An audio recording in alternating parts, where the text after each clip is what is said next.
Amém. Vamos à palavra do Senhor? Vamos à palavra de Deus?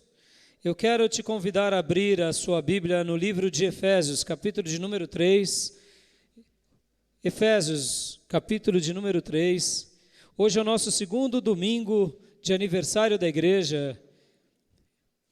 Segundo domingo, onde celebramos os nossos 25 anos de existência, Dia dos Pais. E eu tenho uma palavra ao coração dos irmãos, algo que Deus nessa semana ministrou muito ao meu coração, e eu quero poder falar com vocês sobre um assunto. E o tema da minha mensagem é o seguinte: é por meio da igreja que a multiforme sabedoria de Deus se tornará conhecida. É por meio da igreja que a sabedoria de Deus será conhecida. Que sabedoria é essa? Uma sabedoria apresentada por Paulo como multiforme. Não é uma sabedoria única, ela é múltipla. Então hoje eu quero falar sobre isso, porque eu acredito que estamos aqui pela bondade do Senhor fazendo 25 anos de vida, e Deus um dia escolheu no coração dele essa igreja, e escolheu a mim e a vocês para juntos edificarmos essa igreja e sermos bênçãos a outras igrejas, segundo a vontade do Senhor. Amém? Abriram suas Bíblias em Efésios capítulo 3? Efésios capítulo 3, eu quero ler os versículos de 1 ao 13. E depois nós estaremos lendo Colossenses, capítulo 1, versículos 24 ao 29. Amém? Diz assim a palavra de Deus: Por esta causa eu, Paulo, sou prisioneiro de Cristo Jesus por amor de vós, gentios. Se é que tendes ouvido a respeito da dispensação da graça de Deus a mim confiada para vós outros, pois, segundo uma revelação, me foi dada a conhecer o mistério, conforme escrevi há pouco, resumidamente. Pelo que, quando ledes, podeis compreender o meu discernimento no ministério de Cristo, o qual, em outras gerações, não foi dado a conhecer aos filhos dos homens, como agora foi revelado aos seus santos apóstolos e profetas, no Espírito, a saber, que os gentios são co-herdeiros, membros do mesmo corpo e coparticipantes da promessa em Cristo Jesus por meio do Evangelho, do qual fui constituído ministro conforme o dom da graça de Deus a mim concedido segundo a força operante do seu poder. A mim, o menor de todos os santos, me foi dada esta graça de pregar aos gentios o evangelho das insondáveis riquezas de Cristo e manifestar qual seja a dispensação do mistério desde os séculos, oculto em Deus, que criou todas as coisas, para que, pela igreja, a multiforme sabedoria de Deus se torne conhecida agora dos principados e potestades nos lugares celestiais, segundo o eterno propósito que estabeleceu em Cristo Jesus, nosso Senhor, pelo qual temos ousadia e acesso com confiança mediante a fé nele. Portanto, vos peço que não desfaleçais nas minhas tribulações por vós, pois nisto está a vossa glória. Amém? Eu quero que você preste bastante atenção do que acabamos de ler, e eu gostaria de ler novamente o versículo 7, 8, 9 e 10. Do qual fui constituído ministro conforme o dom da graça de Deus, a mim concedida segundo a força operante do seu poder. A mim, o menor de todos os santos, me foi dada esta graça de pregar aos gentios o evangelho das insondáveis riquezas de Cristo e manifestar qual seja a dispensação do mistério, desde os séculos, oculto em Deus, que criou todas as coisas, para que, pela igreja, a multiforme sabedoria de Deus se torne conhecida agora dos principados e potestades nos lugares celestiais. Aleluia. Colossenses capítulo 1, versículo 24 e 25, um pouquinho mais para frente, na sua Bíblia, eu quero ler também esses versículos, ou melhor, do 24 ao 29.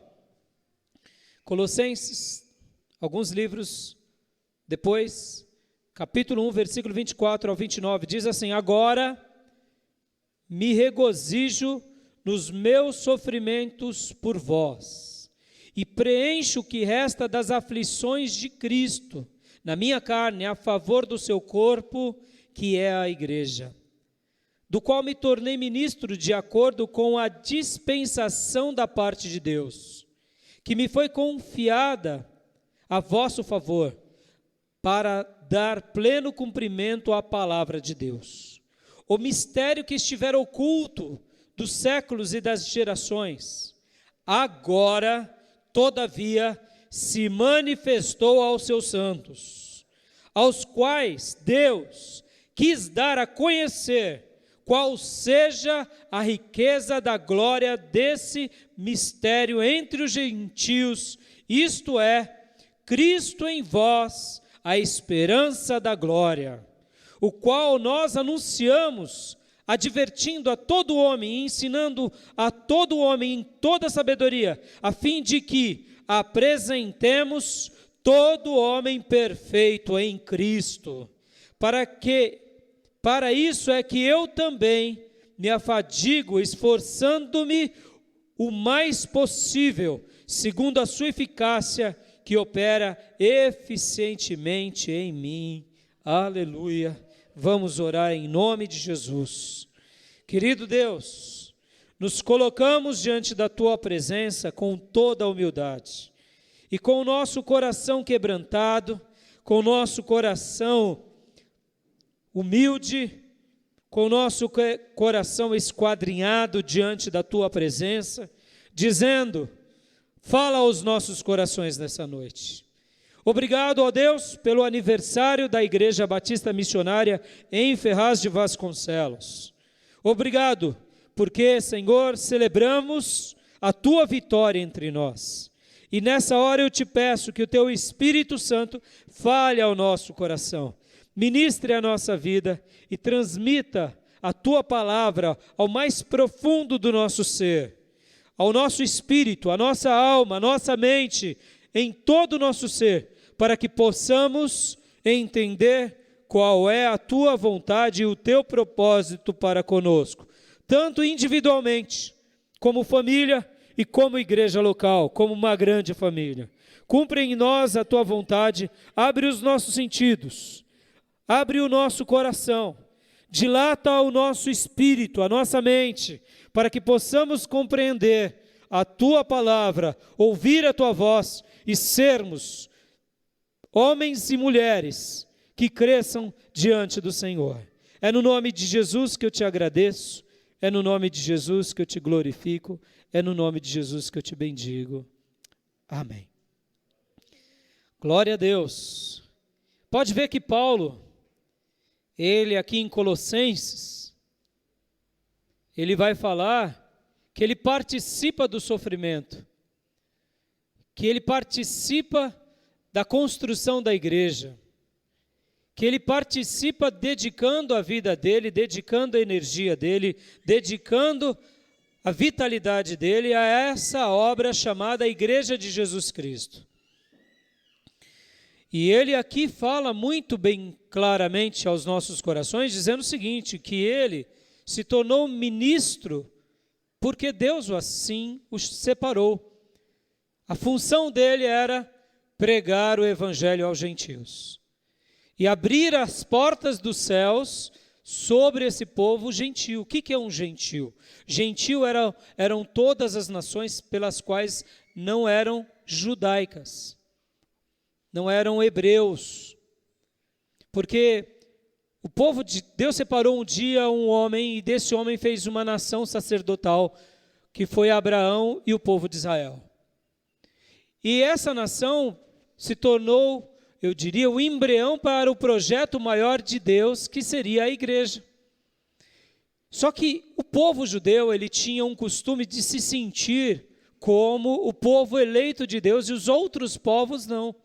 Mas essa era uma visão teológica vesga e míope dos judeus, porque de fato Deus escolheu Abraão para que ele fosse pai de muitas nações, e não apenas dos judeus, mas os judeus, olhando para o seu próprio umbigo, deixaram com que a fé do Deus Todo-Poderoso fosse uma fé exclusivista. Mas Deus, de várias maneiras e de várias formas, sempre sacudiu aquela nação para que o amor dele fosse conhecido a todas as nações. E assim acontece em todo o Velho Testamento. Vocês vão ver que o povo de Deus vai até o Egito. E quando sai do Egito, deixa uma marca maravilhosa, e muitos egípcios tornam-se filhos de Deus. A Bíblia vai até chamá-los de populacho, que eram gentios egípcios, que quando vão agora retornar-se a Canaã, deixam o Egito, deixam a fé dos egípcios e se unem à fé do Deus de Abraão. Outrora Deus leva os seus profetas até Nínive, para querer alcançar Nínive. Em outras ocasiões, Deus leva os seus filhos até a Babilônia, e com a figura de Daniel, e ali mostra a glória do Deus de Israel em Babilônia. Depois, no reinado medo-persa, com a vida da rainha Ester. E assim a gente vai ver todo o Velho Testamento sendo o Deus usando o povo judeu para que fizesse do povo judeu um povo onde eles fossem luz aos gentios. E nós iremos ver nos Salmos, por exemplo, que o desejo de Deus é que todos os povos glorifiquem ao Senhor, que toda a terra adore ao Senhor. Então, o desejo do coração de Deus sempre foi esse, de salvar todas as nações, e nunca de ter uma nação exclusivista. E aí Deus então faz algo maravilhoso, que é fazer com que o seu filho Jesus nasça.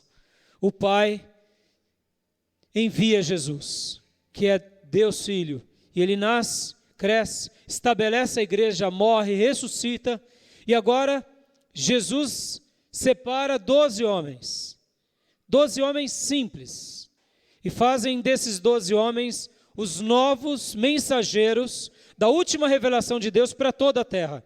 E ali nasce então a igreja local agora por meio dos apóstolos.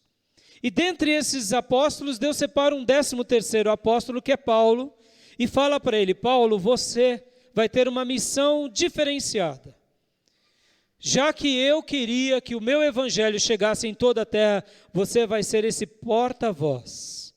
E você vai ir e vai fundar igrejas, e vai ganhar pessoas, e vai estabelecer igrejas em todos os lugares. E aí começa então o ministério de Paulo. Por isso que Paulo fala que o ministério dele foi de acordo com a dispensação da parte de Deus. Ou seja, ele não se considerava alguém especial pelo que ele fazia, mas ele sabia que a função dele era uma função especial. E agora então Paulo vai e começa a ser um instrumento de Deus a todas as nações. E hoje tem tudo a ver essa mensagem com o aniversário da nossa igreja, porque, irmãos, como diz aqui, o versículo de número 25 e 26, da qual me tornei ministro, de acordo com a dispensação da parte de Deus que me foi confiada a vosso favor, para dar pleno cumprimento à palavra de Deus. Versículo 26. O mistério que estivera oculto dos séculos e das gerações, agora, todavia se manifestou aos seus santos, aos quais Deus quis dar a conhecer qual seja a riqueza da glória desse mistério entre os gentios, isto é, Cristo em vós, a esperança da glória. o qual nós anunciamos, advertindo a todo homem, ensinando a todo homem em toda sabedoria, a fim de que apresentemos todo homem perfeito em Cristo. Meu irmão, olhe para mim, presta bastante atenção no que eu vou dizer. Paulo estava dizendo, olha, o Deus de Abraão, o Deus dos judeus, o Deus de Israel, não é só de Israel, é para todos vocês, é para todas as nações, é para todos os povos. Por isso que ele vai mencionar Cristo em vocês, Cristo em nós, a esperança da glória, ou seja, a redenção para o planeta, a redenção para todos os povos, a redenção para todas as nações. Por quê? Porque quando nos entregamos a Cristo, nós somos enxertados agora numa nova família chamada Igreja de Jesus Cristo. E essa igreja de Jesus deve ser entendida de duas formas, como a igreja de todas as gerações, de todos os tempos, como é dito pelos teólogos, a igreja mística de Cristo, ou seja, nós somos irmãos de Paulo, nós somos irmãos de Pedro, Pedro já morreu, Paulo já morreu, João Batista já morreu, mas nós somos irmãos dele. Mas nós também devemos entender na mesma dimensão aqui, que Paulo está se dirigindo a cada grupo. Presta bastante atenção, Paulo escreve a cada igreja local, a cada povo, porque cada igreja tem que ter uma identidade. Nós não podemos ser cristãos sozinhos, nós precisamos da família chamada família de Deus. E aqui nesses dois textos que eu acabo de mencionar, nós vemos a grandeza dessa revelação, porque no texto de Efésios, Deus nos ensina por meio do apóstolo Paulo, dizendo que essa dispensação do mistério de Deus, que ela tinha sido escondida durante séculos, ficou oculta em Deus, ela agora foi revelada. Por meio do quê? Por meio do pastor, por meio do dom pastoral, do dom apostólico, não, irmãos, sobre todos nós. Há uma unção muito maior, chamada a unção da igreja de Jesus. Sobre todos nós, há essa unção poderosa. É por isso que Jesus vai falar que as portas do inferno não prevalecem contra a igreja de Jesus. Não é contra o cristão solo individual. Porque o próprio Paulo aqui, ele tinha sido vocacionado por Deus para ser um missionário nas nações, mas ele era de uma igreja, ele era da igreja de Antioquia. Então ele estava debaixo de uma autoridade. E as portas do inferno não prevalecem contra a igreja. Irmãos, essa defesa dessa noite é uma defesa onde não importa o tamanho da igreja que ela seja. Se foi uma igreja bíblica estabelecida nos padrões do Novo Testamento, podem ter 2 pessoas. É uma igreja de Jesus. Pode ser uma igreja de 20 pessoas. Um lar. Um pai, um filho, as esposas dos filhos, os netos. Se Deus separou aquele grupo para iniciar uma igreja realmente endossada nos critérios bíblicos, sendo ela estabelecida, organizada, é uma igreja de Jesus. Não importa se é uma família, não importa se é uma igreja de 200 pessoas, de 2.000 pessoas, ou de 2 milhões de pessoas, não importa a quantidade, o número. O importante é que ela seja estabelecida, organizada, de acordo como diz as Escrituras. Se é uma igreja de Jesus, seja ela rica, seja ela pobre, seja ela feita de sapé, seja ela feita de mármore, seja ela com bancos de ouro, ou seja ela com feita de pau a pique, não importa, é uma igreja de Jesus. Amém, irmãos? E essa igreja repousa bênçãos de Deus. Essa igreja tem promessas de Deus. Essa igreja é valorosa para Deus. E eu estou fazendo essa defesa, sabe por quê, queridos? Porque hoje é um dia muito importante, é um dia de aniversário. E não é somente isso, é dia dos pais. E a gente só aprende realmente a reconhecer Deus como Pai quando a gente compreende o projeto igreja. Essa grandiosidade da igreja. Essas promessas que nos foram deixadas por Deus. Só para vocês terem uma ideia, das 3 maiores religiões no mundo, monoteístas, somente o cristianismo, e eu diria o protestantismo, chamam Deus de Pai. Quando nós entendemos a importância da igreja, nós cumprimos com a nossa função na igreja, nós zelamos pela nossa igreja, nós amamos a nossa igreja, nós nutrimos a nossa igreja, buscamos entender qual é o nosso papel, a gente descobre a figura de Deus como Pai e a igreja como noiva e nós como irmãos numa comunhão maravilhosa e as bênçãos de Deus são derramadas sobre a nossa vida. A tese da minha defesa nessa noite é o seguinte: sabe o templo de Salomão, lá do Velho Testamento? O templo não era um projeto que um dia foi criado no coração de Deus. O templo de Salomão, como os demais outros templos, eles foram concedidos por Deus.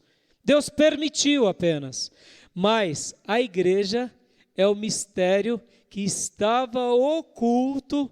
Em outras palavras, a igreja sempre foi o projeto de Deus de todos os séculos que antes de serem revelados. Olha que coisa fantástica.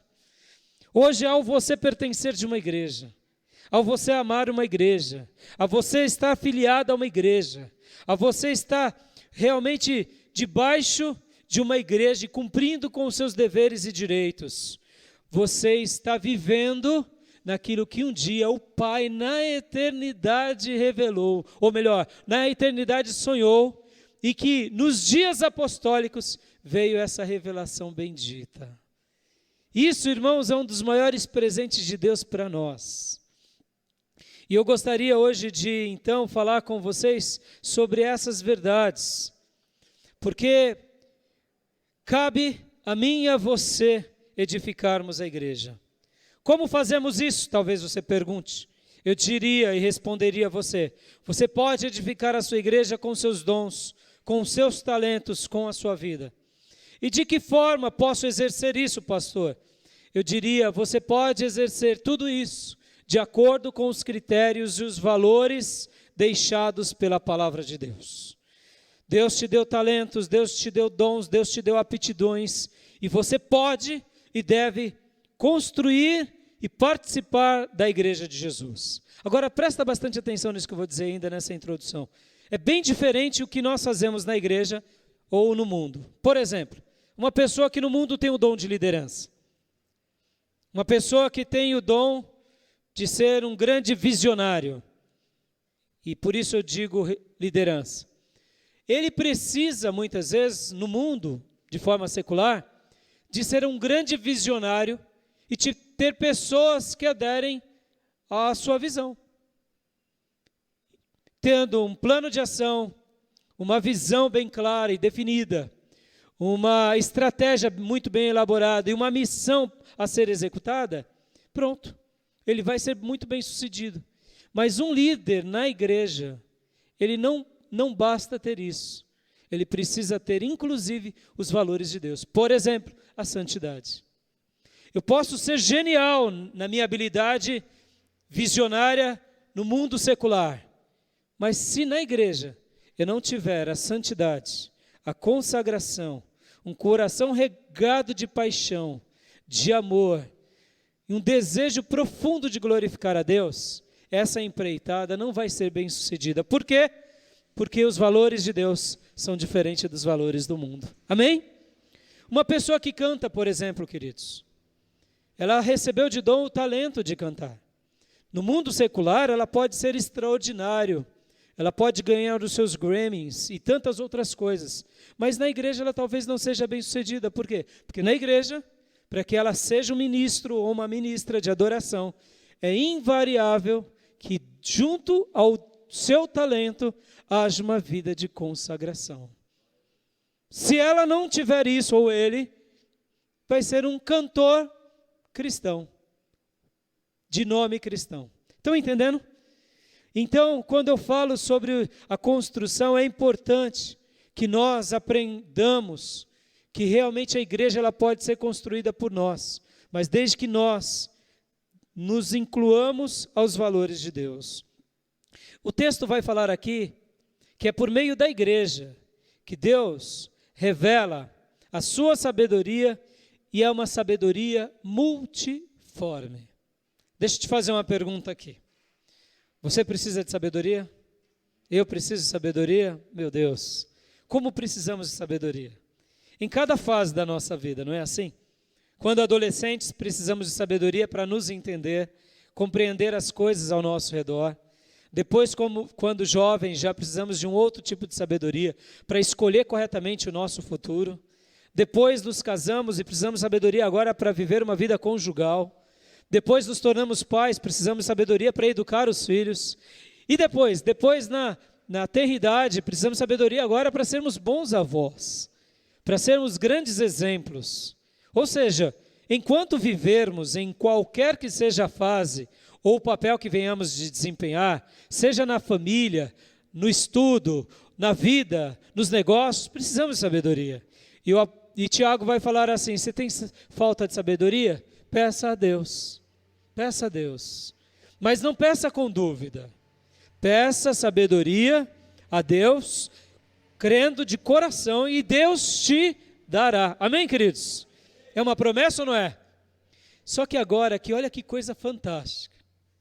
O Pai das luzes, Deus Todo-Poderoso, Criador de todas as coisas, dele emana toda a sabedoria. Toda a sabedoria. É o ser mais sábio do universo.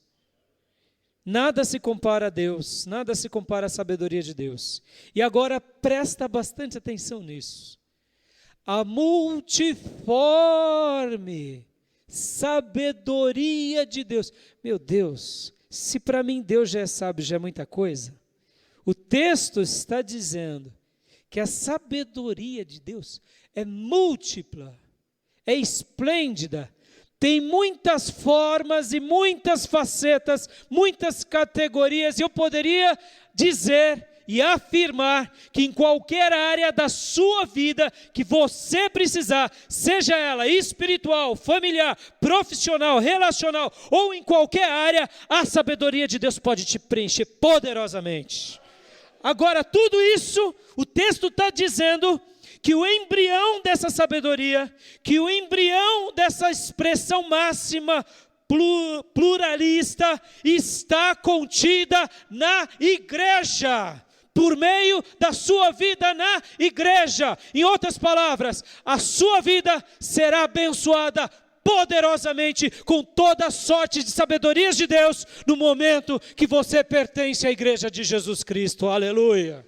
E é por isso que Paulo lá em Colossenses vai falar assim: Cristo em vós, a esperança da glória. E ele faz essa exclamação magnífica, dizendo: olha, como é magnífico, como é suntuoso, como é belo, como é grandioso. Nós não temos noção de imaginar o que acontece quando nós nos incluímos na vida da igreja. E talvez você diga: pastor, eu só achava que a igreja era um lugar de topeira, um lugar de homens chucros, de homens burros. Essa é a voz do diabo querendo nos afugentar da verdadeira igreja de Jesus. Eu sei que podem existir pessoas limitadas, pessoas até bem intencionadas, que não entendem direito os desígnios de Deus. Mas se nós lermos as Escrituras, pelas Escrituras, e nos humilharmos diante de Deus, e suplicarmos pelo Espírito Santo de Deus, a sabedoria de Deus vai te invadir.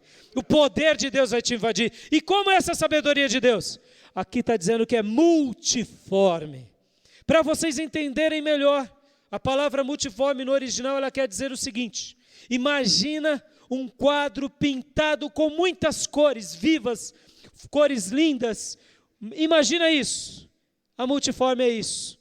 É um painel magnífico, pintado com muitas cores, de muitas diversidades, com muita beleza. É um quadro muito lindo, cheio de expressões artísticas. É assim a sabedoria de Deus, que é revelada por meio da igreja.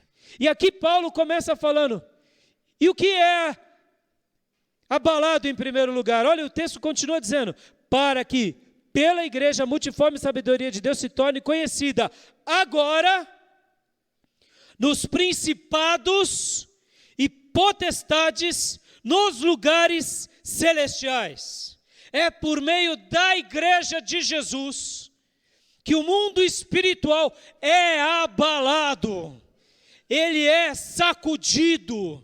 É por isso que quando eu falei que é uma unção poderosa, e essa unção não está no pastor, não está no ungidão, está na igreja, é para que você se aproprie, que você está protegido, está guardado, está amparado, está sendo abençoado, mesmo com toda dificuldade que possa existir sobre você, há uma bênção poderosa de Deus sobre a tua vida, quando você vem à igreja, quando você adora a Deus na igreja, quando você fala assim, eu pertenço a um lugar, e esse lugar foi o lugar que Jesus separou para mim, e é por essa razão que eu irei adorar a Jesus junto com os meus irmãos, aleluias.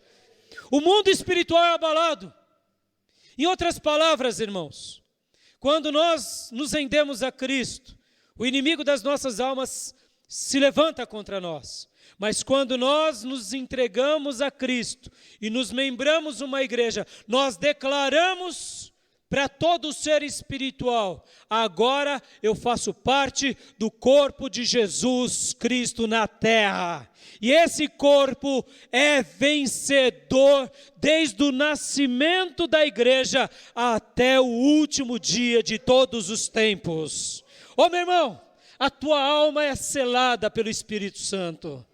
E é porque você é selado pelo Espírito Santo que pulsa no seu coração um desejo ardente de edificar a igreja de Jesus, de participar da igreja de Jesus, de amar Jesus e de fazer com que a igreja de Jesus continue sendo edificada séculos após séculos. Presta atenção nessa outra lição importantíssima. Olha só que interessante. Jesus disse que as portas do inferno não prevaleceriam contra a sua? Olha o que aprendemos no seminário. Porta é um objeto de ataque ou de defesa? Defesa. Portas, portão, portais, são defesas. Você tem as portas para se proteger daqueles que vêm querendo te atacar. Não era assim na antiguidade, nos castelos? Fechem as portas, coloquem os homens nos lugares adequados, prestem atenção no inimigo, porque na hora que eles realmente entram pelas portas, criaram-se ali uma brecha e aquele reino estava praticamente destruído. Tanto é que uma tática de guerra antiga era você sitiar, ou seja, você ocupar ao redor do castelo, você neutralizar todas as minas d'água ou as nascentes que iam para o castelo ou para aquela região, e você impedir que aquele povo que está dentro do castelo tenha acesso à comida. Então, muitos homens no passado, generais, sabiam que essa era uma tática de guerra. Então você levava ali as suas dezenas de centenas de soldados e ficavam acampados durante muitas semanas, meses, alguns casos até anos, a ponto do inimigo ou ele se desfalecer, e desfalecido de fome e sede, e criar um cisma interno, ou mesmo desfalecido você atacar porque eles estão fracos e você vence. Era assim, porque porta é objeto de defesa. Presta atenção, queridos, olha só que fantástico. A igreja de Jesus, ela é vencedora. A igreja de Jesus, ela é vencedora. Ela sempre vai ser. Ela sempre vai ser. Tentaram destruir as igrejas, tentaram matar os cristãos, tentaram arrancar a cabeça de muita gente, jogaram nas fogueiras, mas a igreja de Jesus é sempre vencedora para sempre. Podem amanhã se levantar um sistema do anticristo, ou seja, outra coisa qualquer, que fechem todas as igrejas, matem os pastores, matem os líderes, matem os cristãos, mas a igreja de Jesus vai continuar vencendo, porque a essência de Deus é um Deus vencedor. E o que acontece então, voltando a falar sobre portas? A igreja,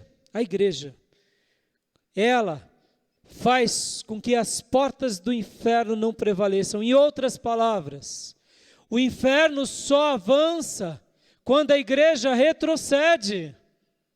Em outras palavras, a igreja, ela é vencedora onde vai. Se você vai na casa de uma pessoa que não teme a Deus, não se preocupe que ele é macumbeiro, ele não sei o que, é pai de santo, mãe de santo. Você deve respeitar todas as religiões, sim, deve amar todas as religiões, mas tem crente que fica com medo, que nem esses dias atrás no seminário, foi muito legal, que o irmãozinho, o pastor foi orar na casa de uma pessoa que caiu endemoniada, e o filho do pastor também estava ali, e de repente aconteceu algo muito curioso, porque o pastor estava expulsando o demônio. Sai, Satanás, sai, demônio, sai, tranca a rua, sai. E o filhinho do pastor estava assim: não sai não, pelo amor de Deus, sai não, sai não, sai não, morrendo de medo, sai não, sai não, sai não, fica aí dentro.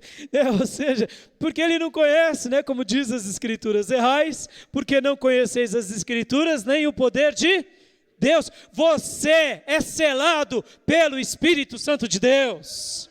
Você foi comprado por um alto preço, que é o preço de Jesus Cristo.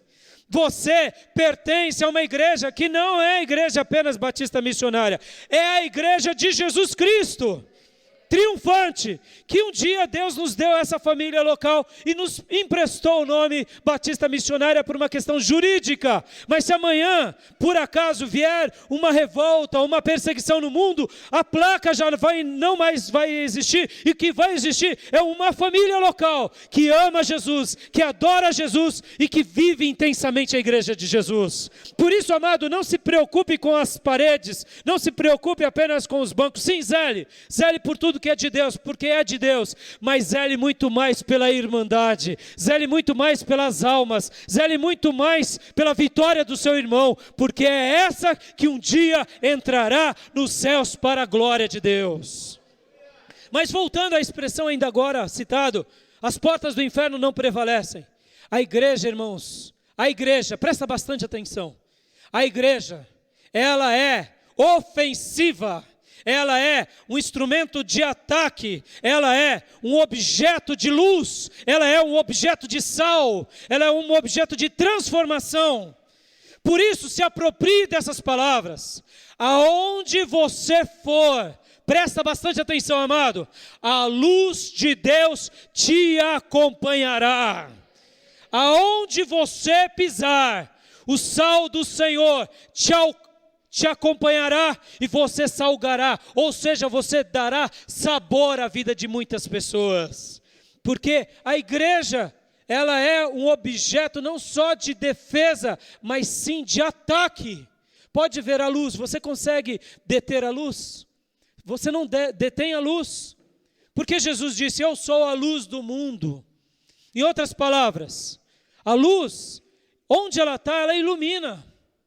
Onde ela é colocada, ela ilumina. Onde quer que chegue ela de fato transmite alguma coisa, mesmo que seja como as estrelas, as milhões de anos-luz. O que a gente está vendo, talvez, é um foco de luz de estrelas que nem existam mais no universo. Sabia disso? Algumas estrelas possivelmente já explodiram, mas o que nós estamos vendo é a existência de um sol a milhares e milhares de anos-luz, que esse reflexo continua a brilhar nos nossos dias. E por que você vê durante a noite?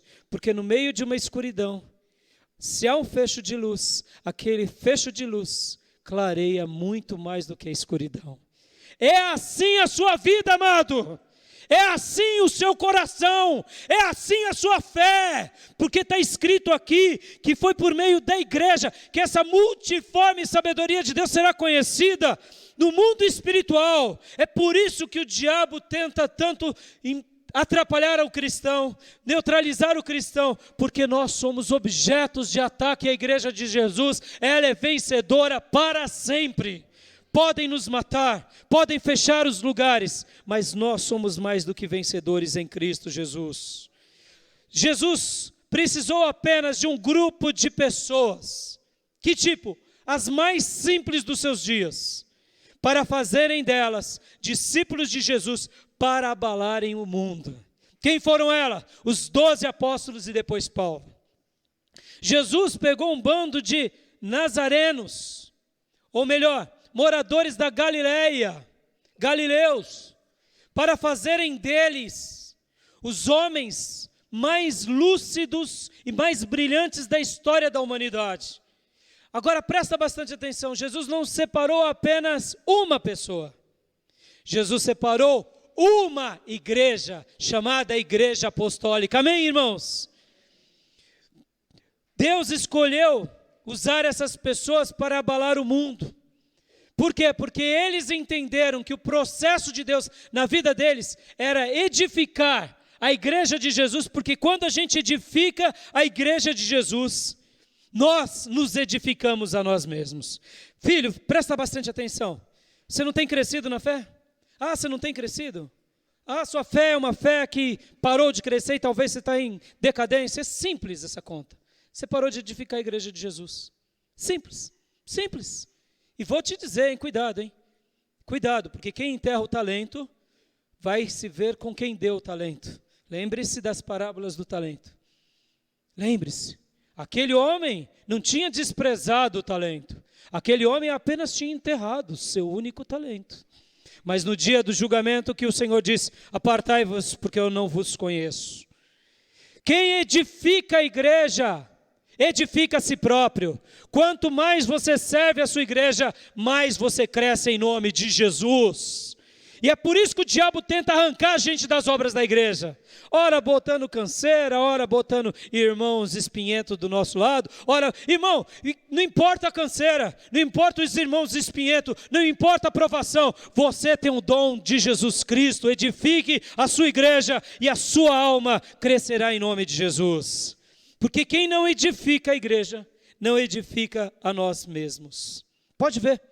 A gente para de fazer a obra de Deus por qualquer motivo que seja, a gente começa a retroceder. Por quê?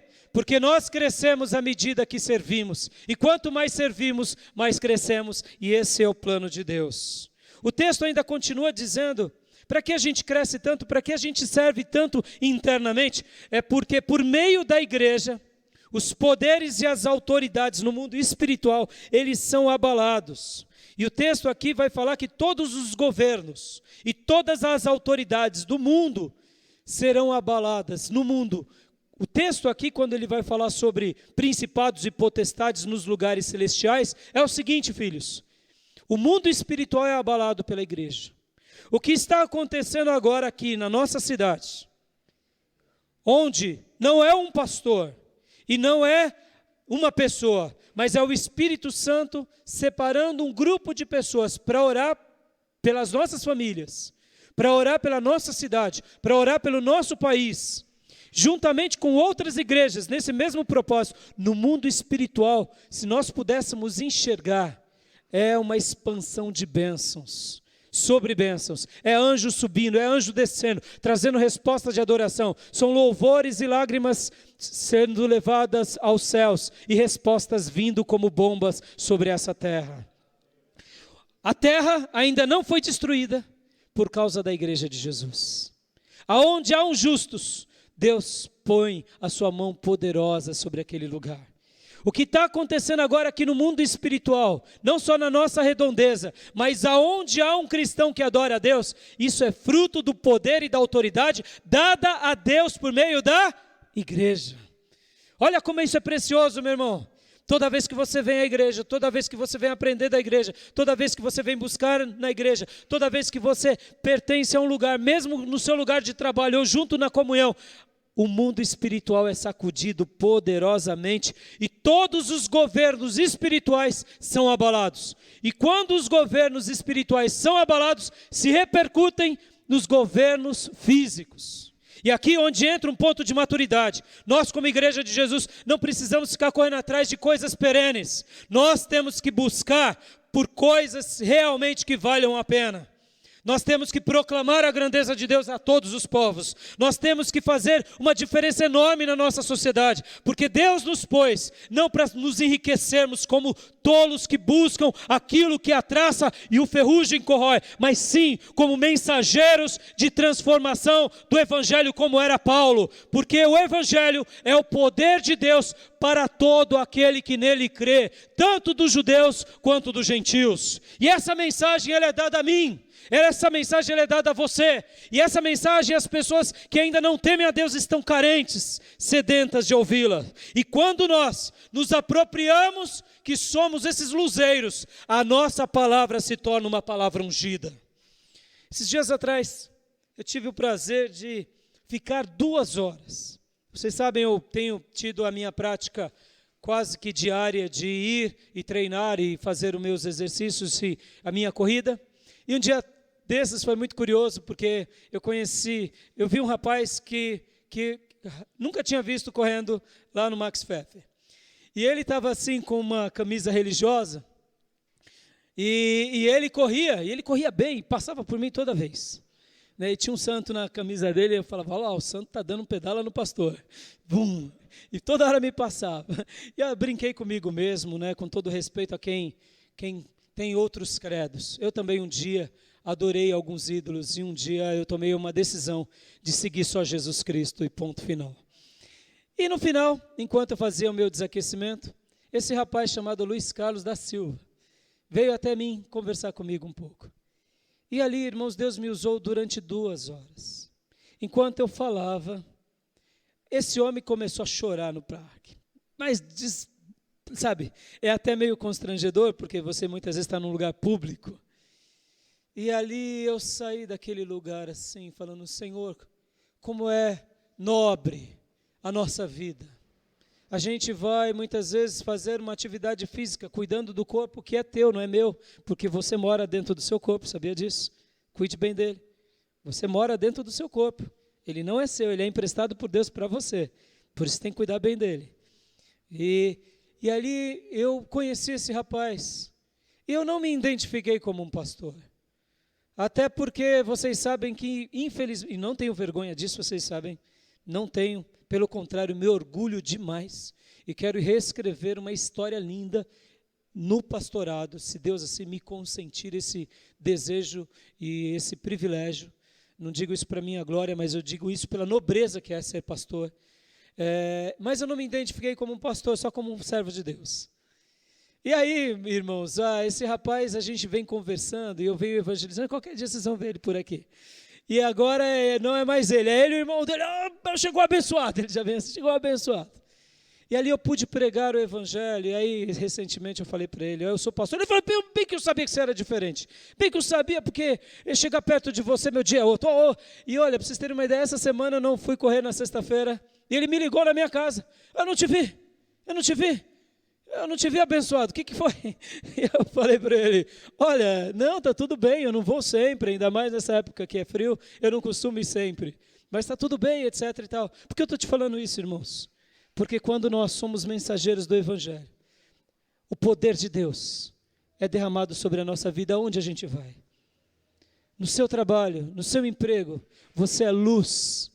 E a maior riqueza de Deus é você ser um mensageiro de Deus, trazendo pessoas a Deus, trazendo vidas a Deus, mostrando o valor de Deus e como Deus me usou para falar com aquele rapaz. Em resumo, ele estava correndo, tinha 2 meses.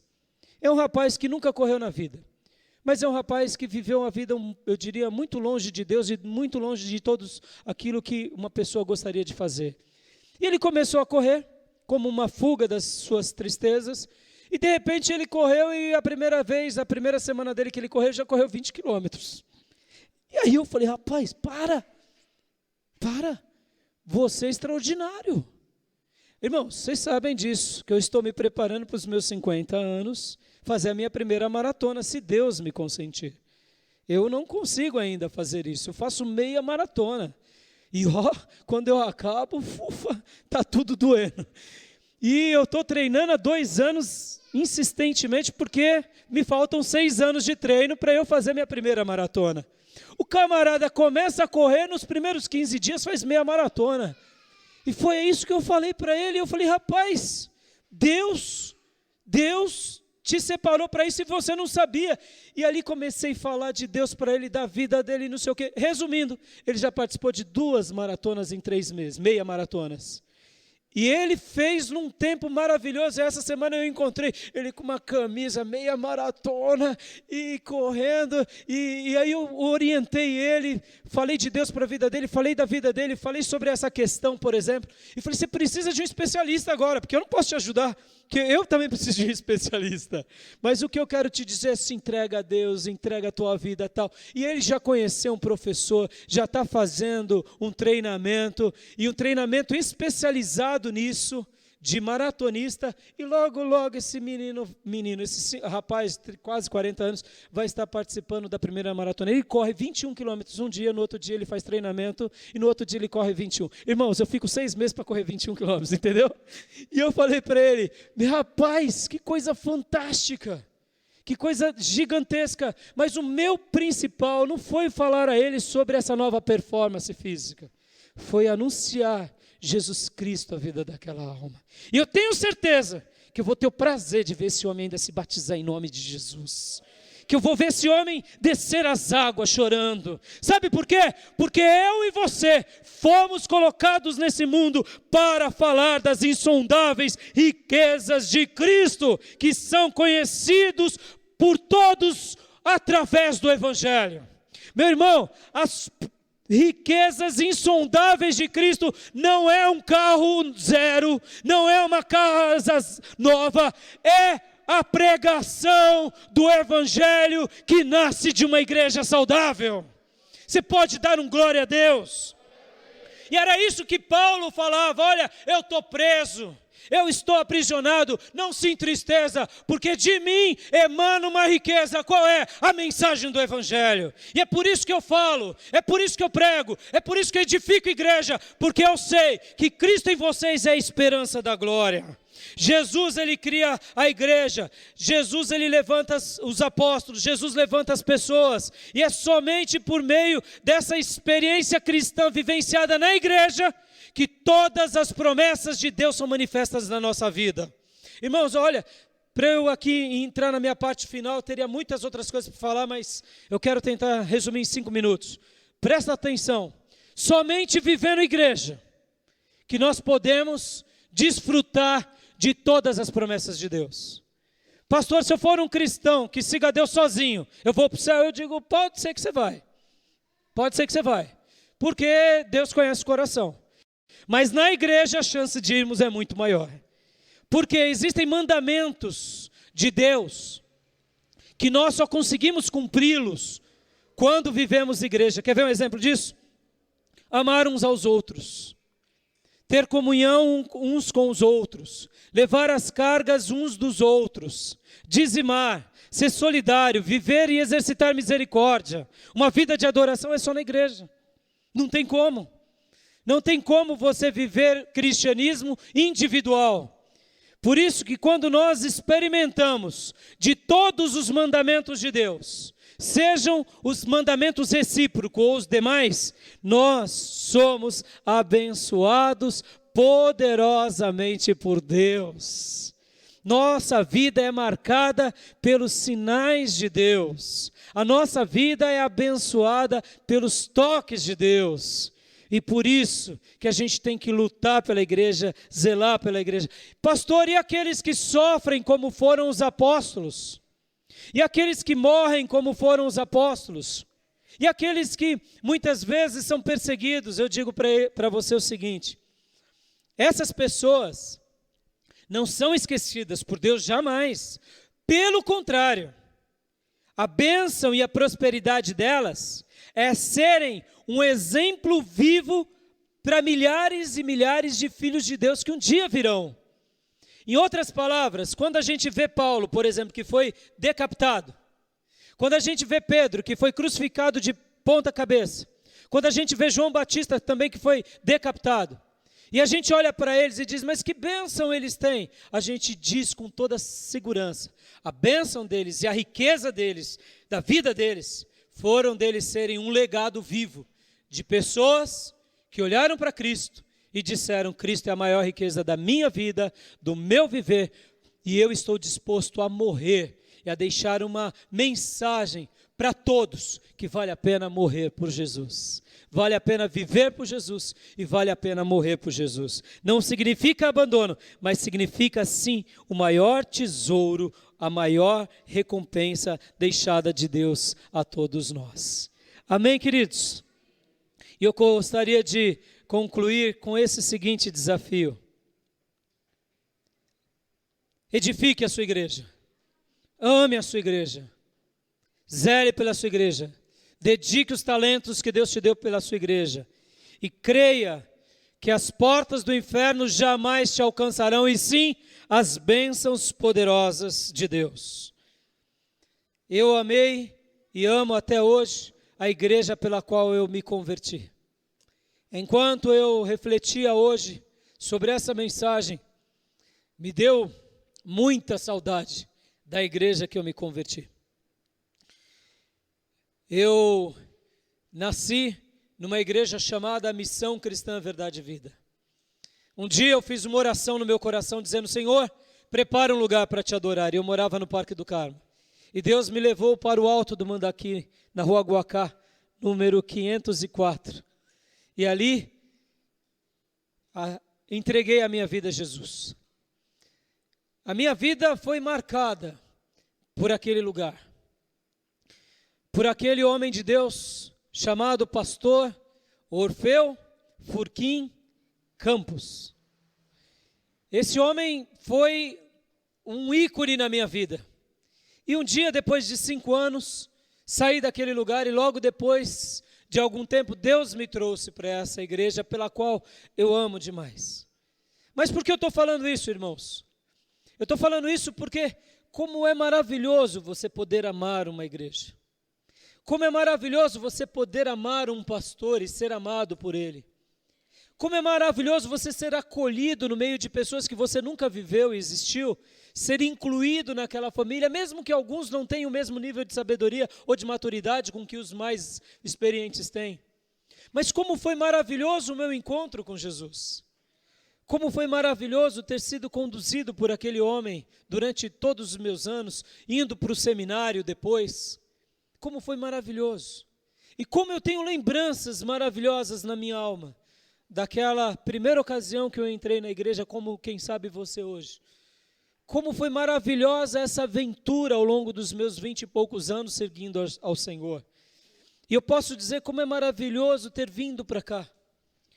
O quanto eu cresci como homem, em sabedoria, em habilidades, no exercício da minha vida, das minhas competências, das minhas habilidades.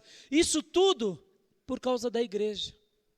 Como eu recebi graça de Deus no meu trabalho por causa de lições aprendidas na igreja.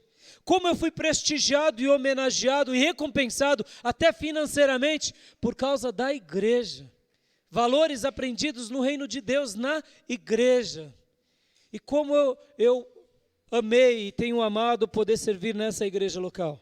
Muitas vezes as pessoas, como hoje vocês fizeram para mim, fazendo essa homenagem do Dia dos Pais, dizendo que eu sou o pai de vocês. Irmãos, mal vocês se enganam. Não são vocês que são abençoados, sou eu, por tê-los como os meus irmãos. Por exercitar o meu dom diariamente ou quando muito semanalmente aqui servindo vocês. Quem está crescendo não são vocês, sou eu. Quem está crescendo sou eu ao longo desses 20 e poucos anos. E eu estou falando isso como um legado de crescimento para o resto da sua vida. Ame.